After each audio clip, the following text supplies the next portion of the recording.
there, guys. Welcome back to another weekend lesson. I hope you're all having a great Sunday out there. Check it out, the first kind of debut video of the Strat, aside from the vlog. And I was like, you know what? I was just kind of thinking more pentatonic stuff. You know, I did one, it might have been last week's lesson, maybe 2 weeks ago. I can't remember.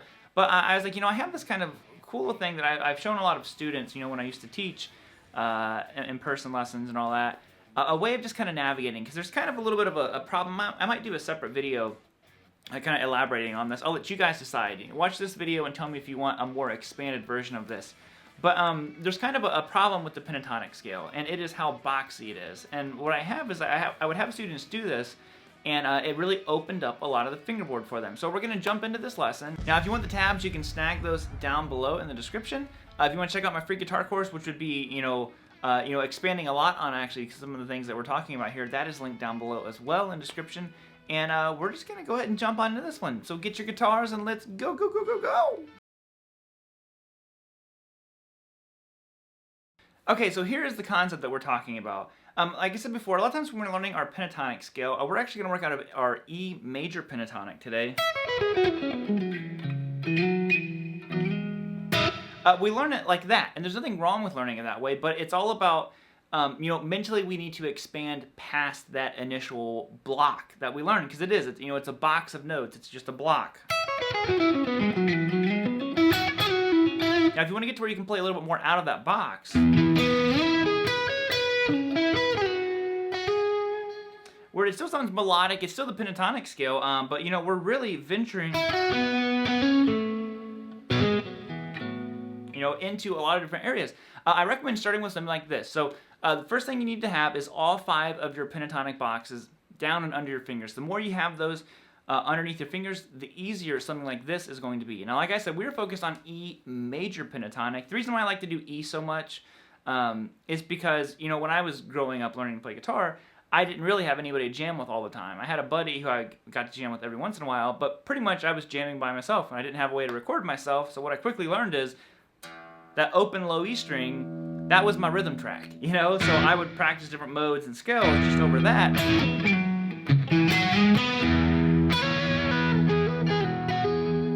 Different ideas and concepts, but that's why I like E so much. So we're going to focus on just learning our E major pentatonic scale. So if you're not familiar with E, this could be a great challenge.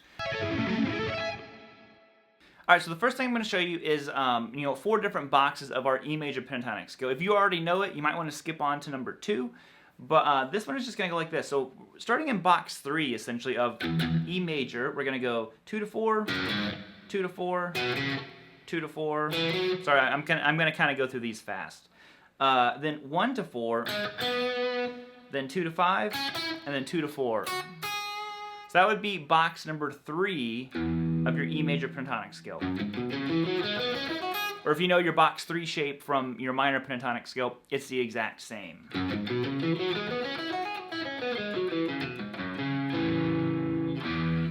Now the next one is going to be box number 4. Now this one goes like this. You're going to go 4 to 7 on the low E string, 4 to 7 on the A, 4 to 6 on the D and the G,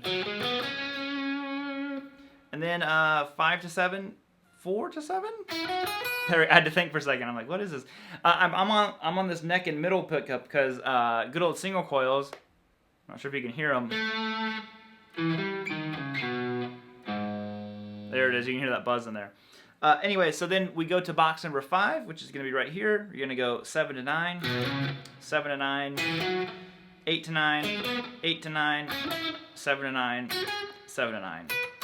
And like I said, I'm moving fast through these because this isn't really part of the lesson, but I want to cover it anyways. And then the next little part here is box number 1. You're going to go 9 to 12, 9 to 11, 9 to 11, 9 to 11, 9 to 12, and then 9 to 12. So there is, 4 different pentatonic boxes, and we're just going to go ahead and jump into these and explain how to navigate them with a little bit of a hack. Alright, so here is the hack, which is very simple. We're just going to be going like this.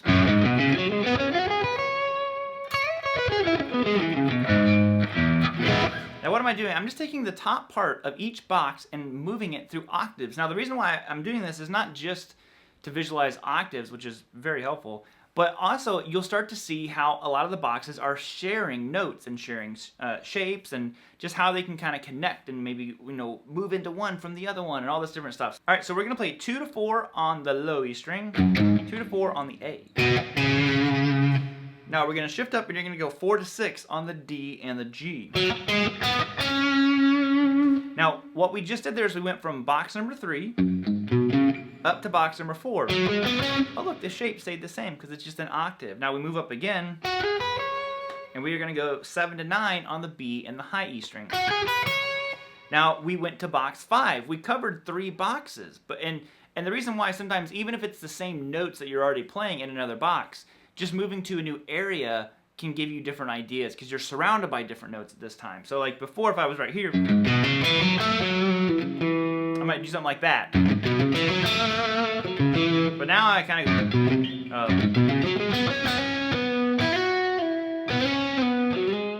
of there's different notes, different patterns around it, and different intervals. I mean, it just goes on and on.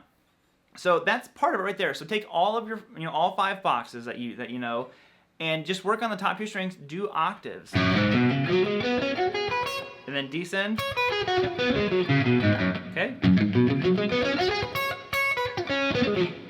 Just like that, except don't do it so sloppy. Okay.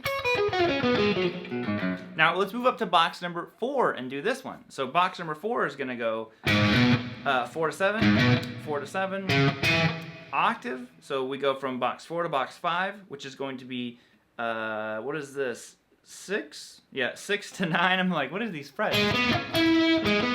On both those strings, and then another octave is going to go 9 to 12 on the B and the high E string. Okay, so we have maybe. Okay. Get to where you can ascend and descend it. Now, if you moved up again to box number 5, we go like this: 7 to 9, 7 to 9. 9 to 11, 9 to 11, and then 12, 14 on the B and high E. Okay?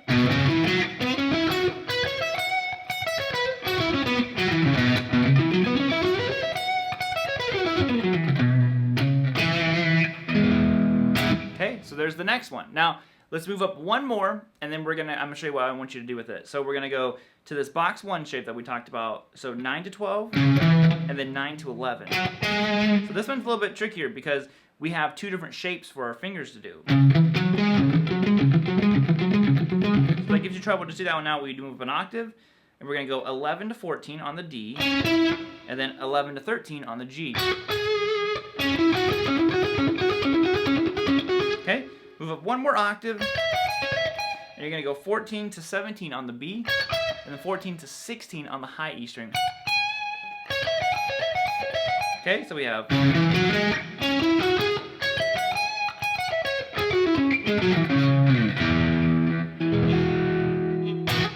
Just like that. So now we have this huge palette of, like I said, different ways the octaves are connected. I'm gonna get them all tongue-tied and twisted, but here's what I think is interesting, because you can easily jump out of those at any time and continue down the normal box. So like if we were right here, I didn't keep going with the octave, I just kind of stayed where I was. Maybe I'm working down or something. But the challenging part here is the next section that we're going to cover.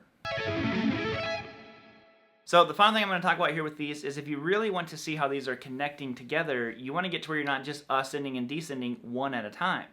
So let's go back here to box number 3 again. So we're going to ascend that pattern. Now, versus just ascending and descending that one over and over again, so believe it or not, that's kind of just going to put us back into a box. That's what we want to avoid. So we either need to move down a shape or up. So I'm going to move up to the one that we had done before. So we go like this. Shift up, you're going to go 12 to 9, 12 to 9. Then you go 9 to 6, and then 7 to 4. Now we combined 2. We're kind of like cycling.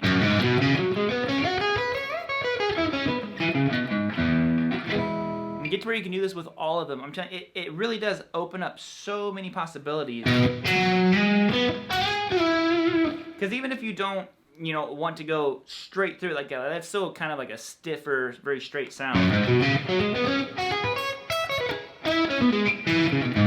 You know, what if we connected them together? So I'm like, okay, what if I went like this?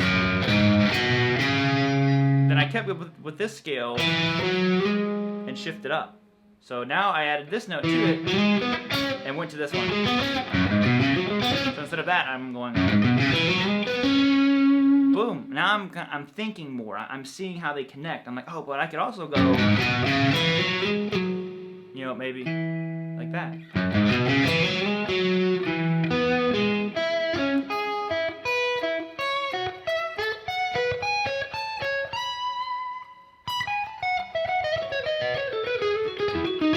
All over the place. So that's gonna end it here for today, guys. Like I said, spend some time with that. Put it in any key that you already know. Just move around, mess with it. It's so helpful. I can't tell you how much when I started doing that, it started opening up the pentatonic scale for me, because I started viewing different chunks. It wasn't this like very vertical scale anymore. It's very diagonal all of a sudden. So out of here, guys. Hope you all have a great day. Get the tabs. Check out the free guitar course. If you're feeling like it, hit that subscribe button, and I will see you all later. Bye, guys. See you next Sunday with another lesson. Bye. Whoop.